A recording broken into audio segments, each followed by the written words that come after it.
כמה בתים ניידים יש לך? קניתי 2, אז לא הבנתי, למה הזמן 2? אחד צימר ואחד רגיל. אז איפה הבתים? בזמן האישי, עוד מעט יביאו אותם לפה. יפה. כן, זה במנוף. כמה הם עלו לך? צימר עלה ממש בזול, 85,000. השני עלה קצת יותר יקר, 106,000. זה לא יקר. כן, בטח לא יקר. אז רגע, כמה כסף את עומדת לעשות? את הצימר אני מזכירה כל יום, בערך 700-800 שקל. בבית רגיל אני מזכירה 3.5.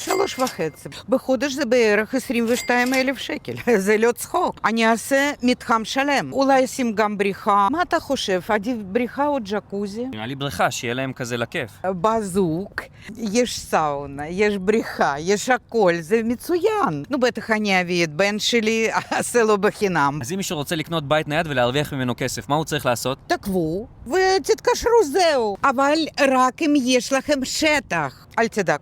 אני אעשה לך הנחה. יש לי הנחות לחמודים כאלו.